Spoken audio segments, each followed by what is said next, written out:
2026 Kia Tasman review.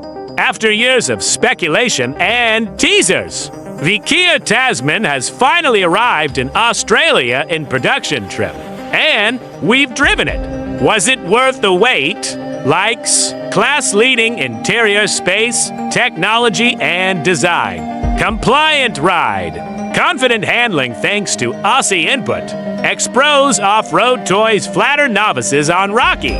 Terrain dislikes. Engine doesn't set performance benchmarks. Fiddly touch buttons. Under the infotainment. Screen, side steps.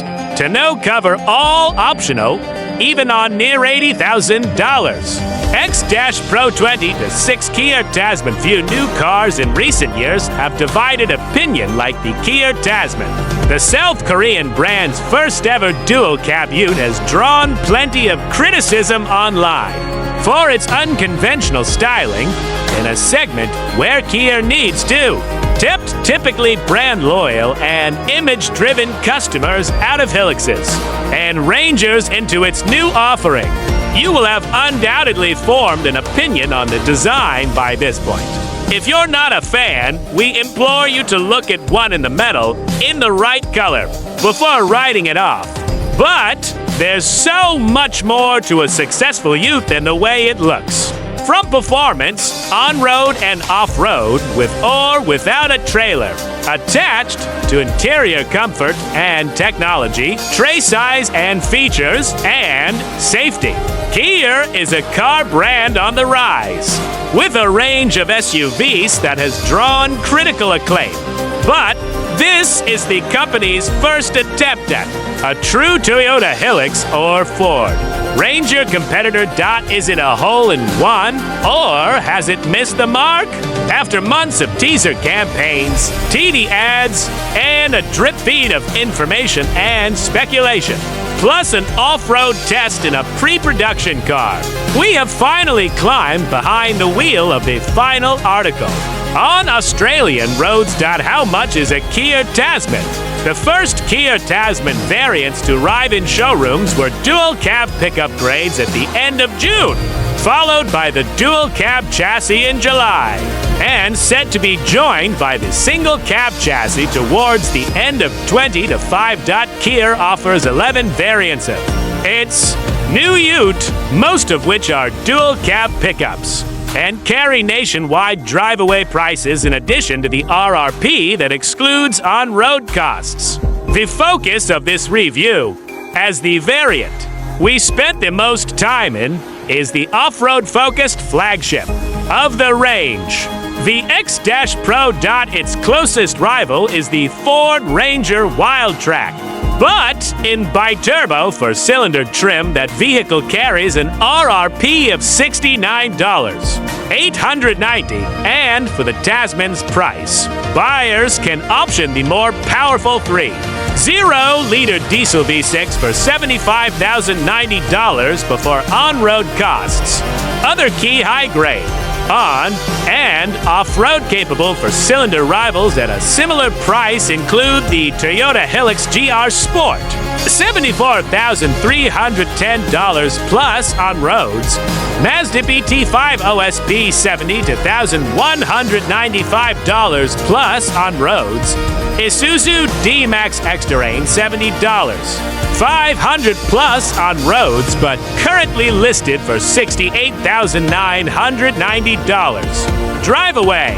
That money will also come close to a Volkswagen Amarok Panamericana V6 diesel, priced from $78,990 before on-road costs. However, Volkswagen recently ran an MY20 for special on this grade, totaling $76,990 drive away. Looking lower down the range, the Tasman X-Line $67.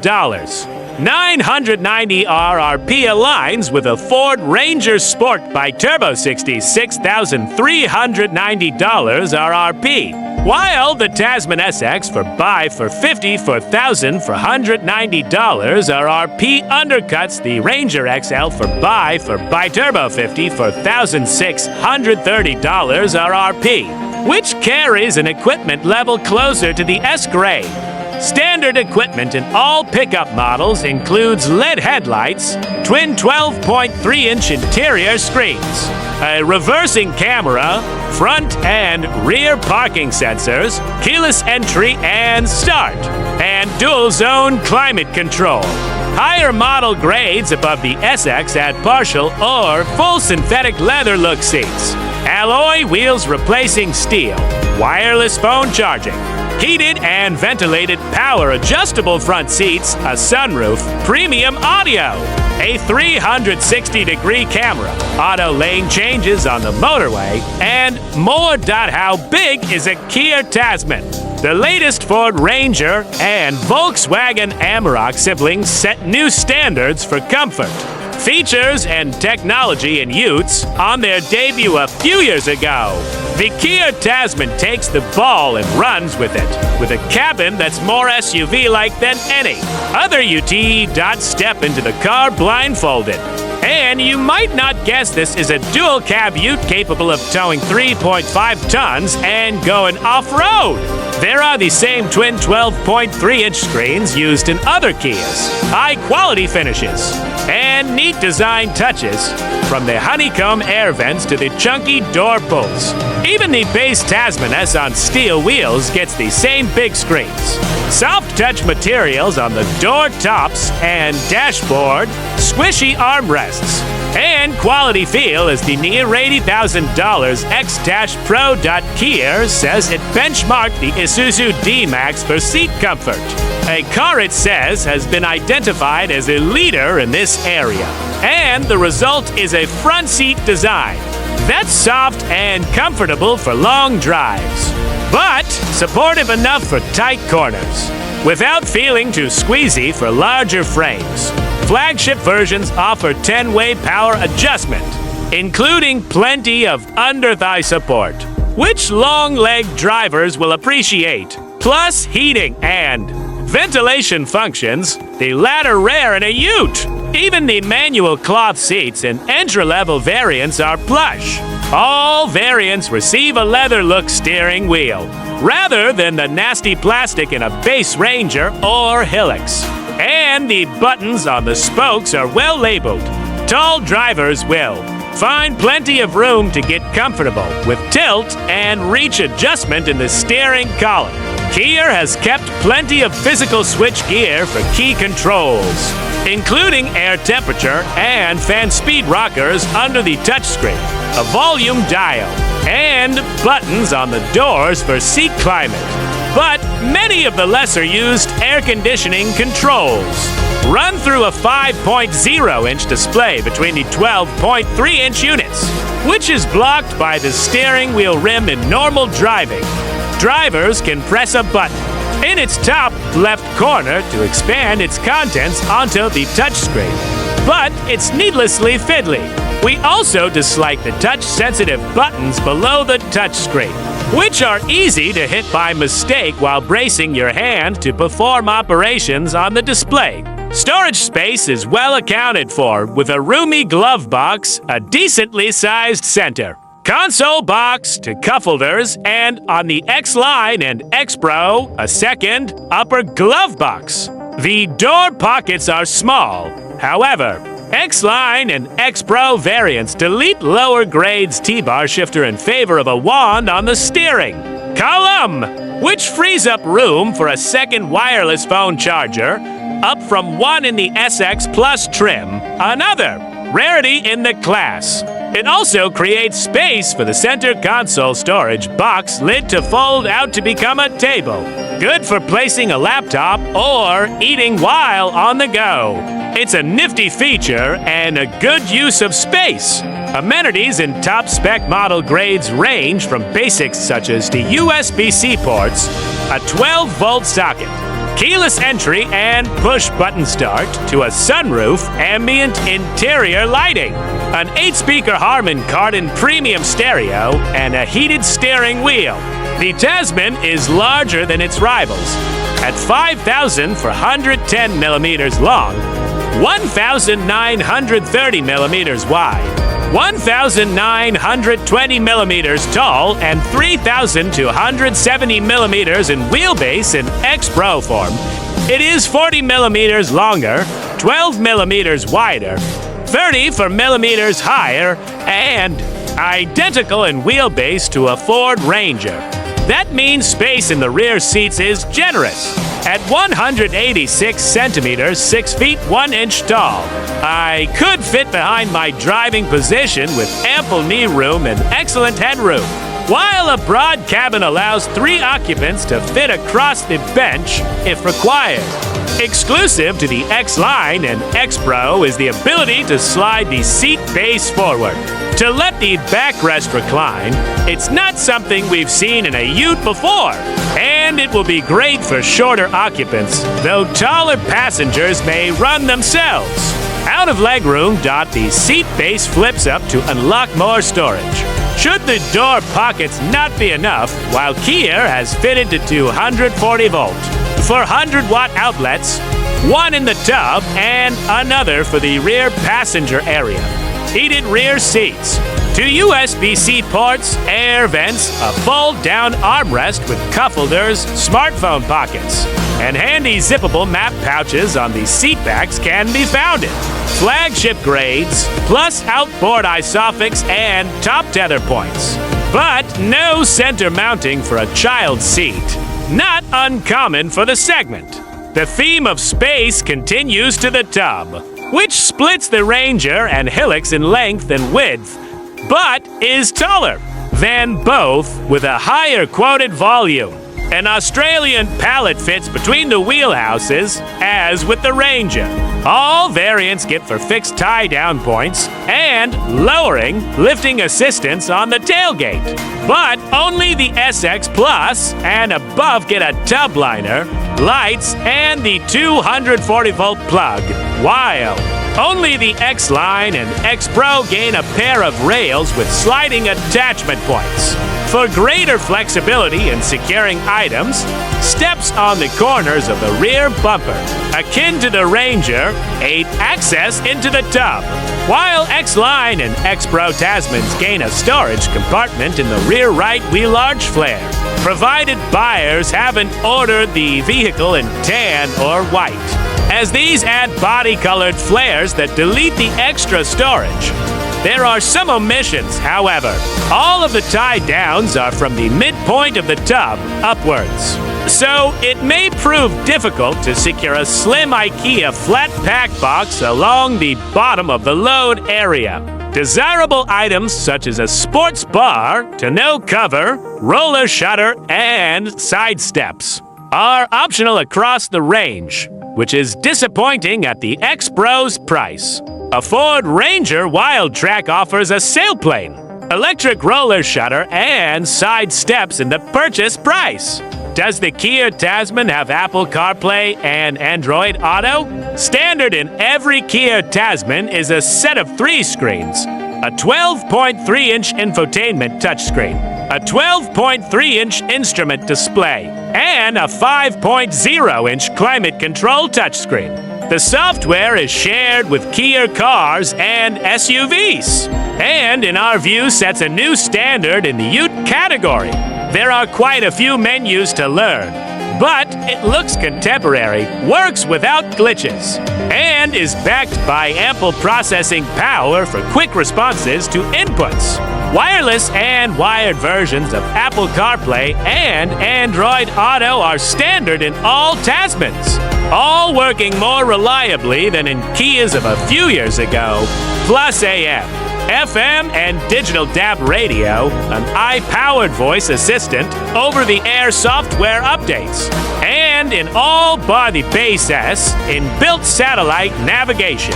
Also standard across the range is support for Kia Connect, with a phone app allowing remote vehicle tracking and status monitoring, plus an auto emergency call function in the event of a crash, and other features. The 12.3-inch digital instrument display is more customizable than that in a Ford Ranger or VW Amarok, but it can't do tricks some passenger car instrument clusters can, such as showing a full-screen map, Owners can choose between traditional dial-like graphics or more contemporary readouts of speed and RPM with the option of an off-road view that shows steering, pitch and roll angles, oil and water temperatures, and more. Is the Kia Tasman a safe car?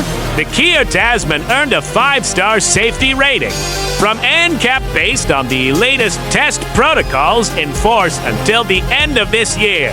It must be noted that the score only applies to S, SX, and SX for variants, as they are fitted with a different front bumper with an additional lower lip to boost the vehicle's performance in pedestrian protection and frontal offset crash testing.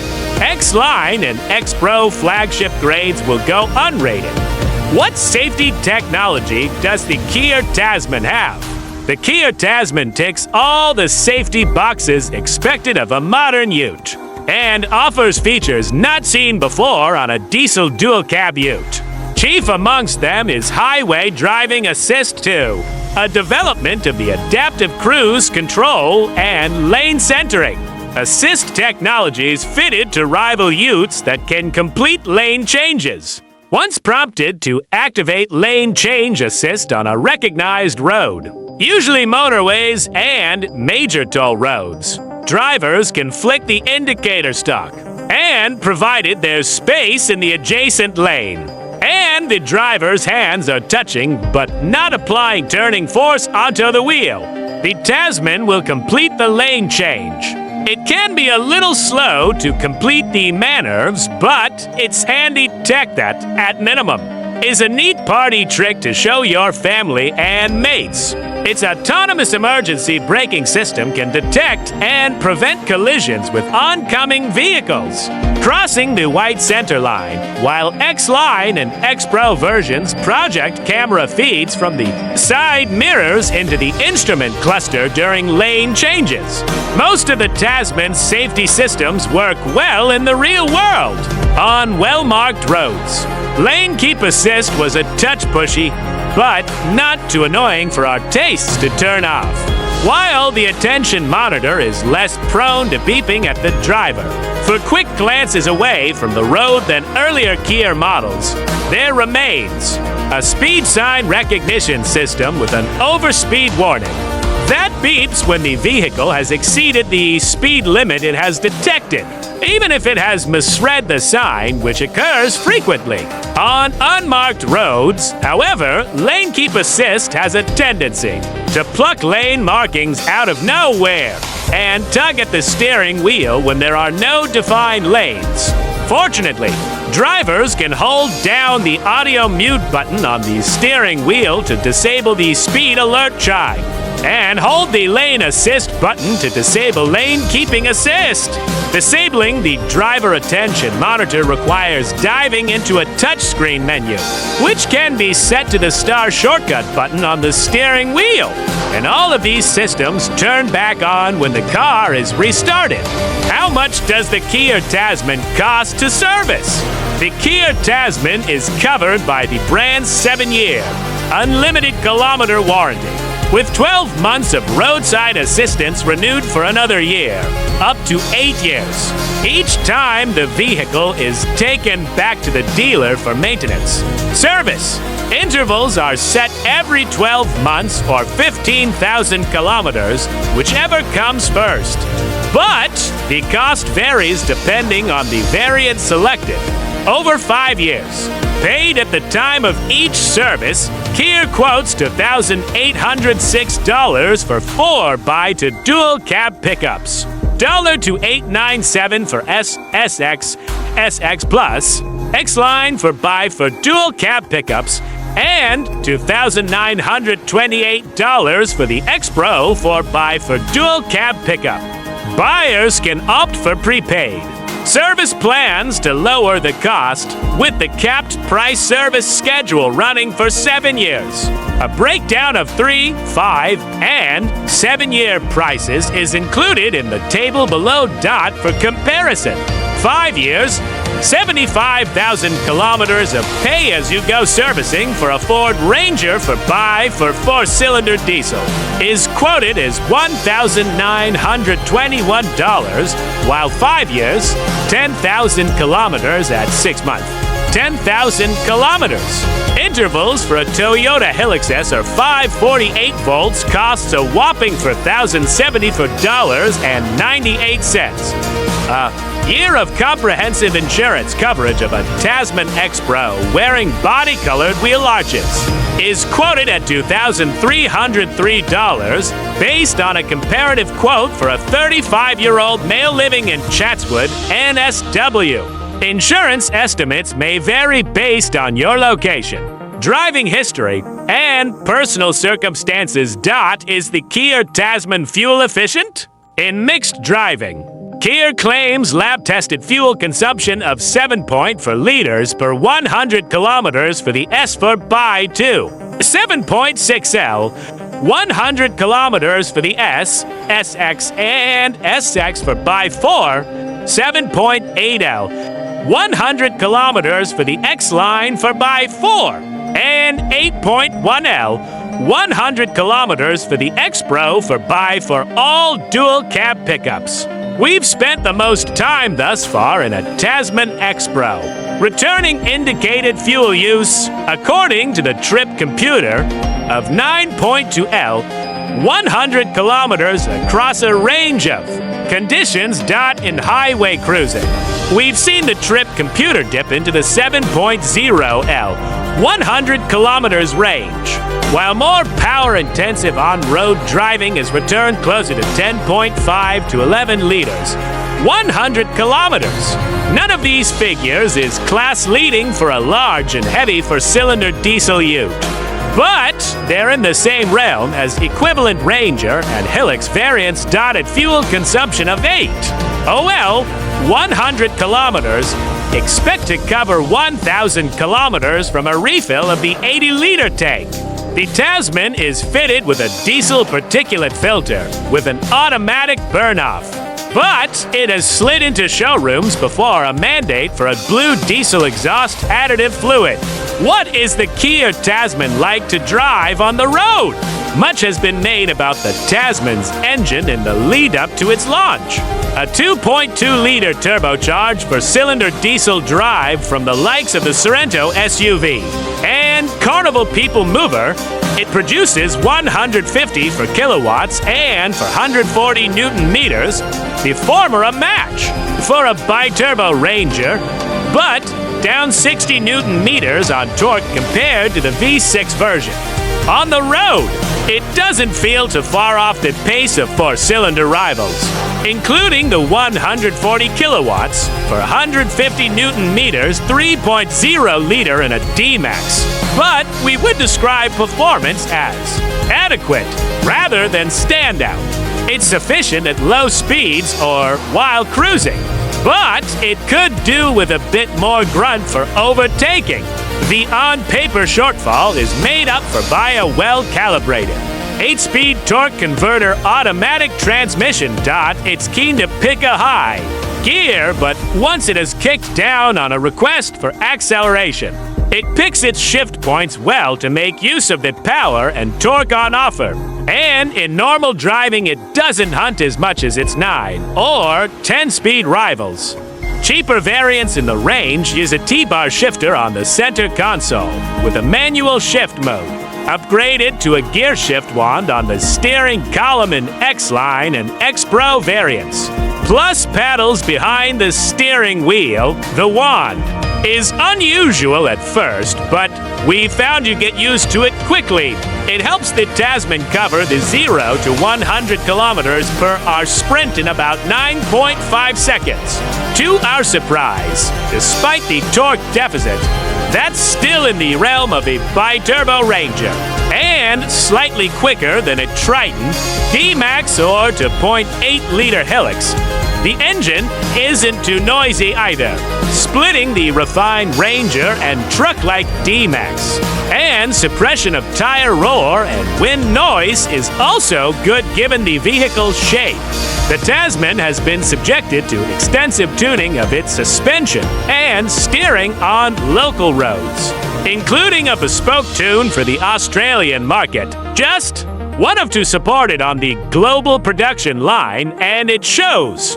Comfort over bumps is among the best in the class. It cannot hide its conventional construction, a heavy-duty ladder frame, and rear leaf spring suspension. So, like all utes, it is firm and jiggly over rough roads, especially at the rear, and is not as supple as a Kia SUV. However, the suspension takes the harsh edge off bumps, especially in variants on smaller 17-inch wheels, and while you can feel the pothole or expansion joint the wheels have just hit, it isn't bone-jarring or uncomfortably stiff like a Hilux or D-Max. A load in the tray is likely to improve the ride further. It's up there with the Ranger, and Amarok is one of the most supple utes of its type on the market. At higher speeds, the Tasman remains settled and composed over undulations and camber, changes in the road surface, and there's a sense of solidity to the way it drives, which makes its power deficit to rivals all the easier to fix.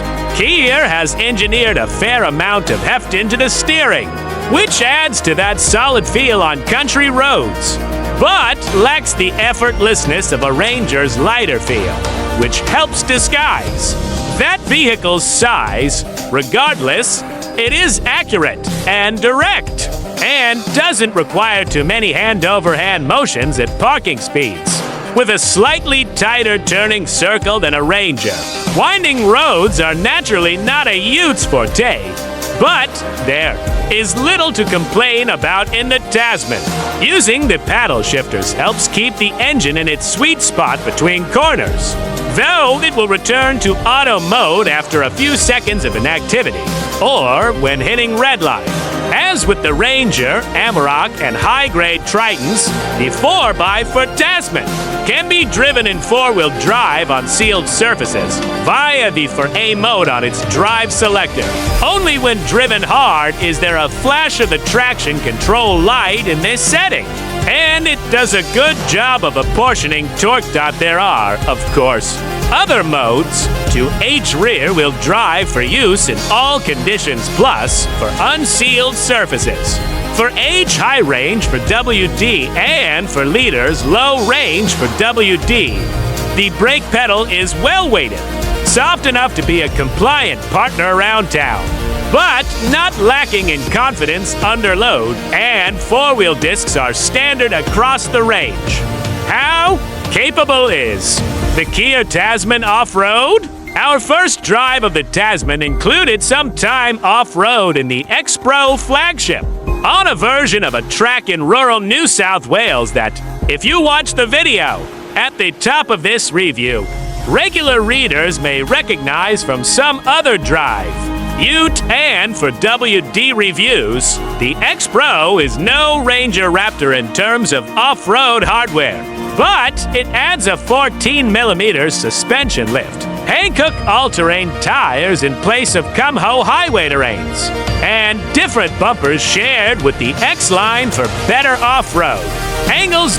Importantly, it is the only variant in the range with a selectable rear differential lock. Cheaper variants use a reactive system, which detects a difference in wheel speed across the rear axle and locks the differential. It means you need to wait until you're stuck before the car helps you, rather than preventing getting stuck in the first place. Also added with the X-Pro is X-Track, a 5-stage off-road cruise control system that works uphill and downhill in for liters for WD low range, plus a rock mode to join auto, snow, mud, and sand terrain settings, which also works in for L, and optimizes stability control and throttle mapping for low-speed crawling. All of these systems combine for a level of off-road capability that makes novices look like experts. In low range and rock mode, with the rear diff lock engaged and road tire pressure set, the hill climb Kia let us send the Tasman up did little to trouble it. Traction control is smartly tuned in rock mode. It's quick to sort out will slip on the front axle and keep the car moving, rather than letting the tires spin for a few seconds before finally chimming it. And the throttle is easy to modulate. The comfortable on-road ride translates off-road, where it's pleasantly soft and compliant over rocks without unexceptional amount of head toss that some rivals can exhibit. In our first drive of a pre-production Tasman earlier this year, we called out an issue with the gearbox in low range that would see it shift up. To early underload and slow progress, Kia has updated the transmission calibration, and it appears to have fixed the issue. Hit the red line for more than a split second, and it will upshift automatically, even in manual mode. But you can hold plenty of revs. More than 3,000 revolutions per minute up a steep hill without any troubles. Whether in D or manual dot, should all of that prove too difficult, X-Trek mode is on hand. Downhill, it affords more flexibility than your typical hill descent control system. The slowest speed setting barely registers on the speedometer and is great for loose surfaces, while on the way up, it eliminates the need to modulate the throttle and keeps a steady pace even over rocky terrain. X-Pro versions are rated at 250 millimeters of ground clearance. But, as with many utes, the long wheelbase is likely to see the underbody, and any optional side steps touch the dirt over sharper crests. The 265/60ths or 1/7 all-terrains carry a 31.6-inch diameter. Kia says 33-inch tires will fit without rubbing for buyers who intend to go down that road. It must be noted that variants from the SX Plus and below wear a different front bumper, with a lower lip used for pedestrian protection, which cuts into the approach angle. Buyers can swap it out by ordering a bull bar. How much weight can a Kia Tasman tow? The Kia Tasman is rated to tow up to 3,500 kilograms braked and 750 kilograms unbraked. The segment benchmark, with a 350 kilograms tow ball download. All dual cab grades quota 3,250 kilograms gross vehicle mass and 6,200 kilograms gross combination mass. So payloads vary between the curb weights of each model grade to 1,126 kilograms to 2,237 kilograms. From 1,013 kilograms in the X Pro to 1,124 kilograms in the S for Buy 2. Buyers can option those below 1 ton at no cost to unlock a novated lease purchase. Hitch a 3.5-ton trailer to the back of a Tasman X Pro, making full use of the 350 kilograms tow ball down weight.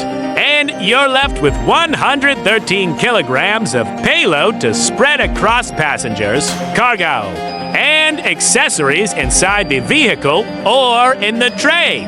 That's not a lot and will effectively prevent any passengers coming along for the ride in standard form. But the Tasman is far from the only ute in the class with this problem. The media launch drive program included a short stint with a circa 2.5-ton caravan hitch to a mid-grade X-Line. It was hardly a conclusive test, only about 15 minutes on medium-speed rural roads. But our first impressions are that the Tasman will be a stable, but far from potent, tow vehicle, especially compared to a V6 Ranger.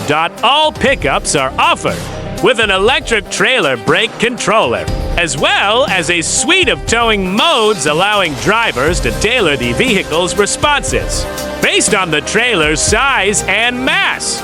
We intend to spend more time towing with the Tasman once it comes through the Drive Garage formally in the coming months. Should I buy a Kia Tasman?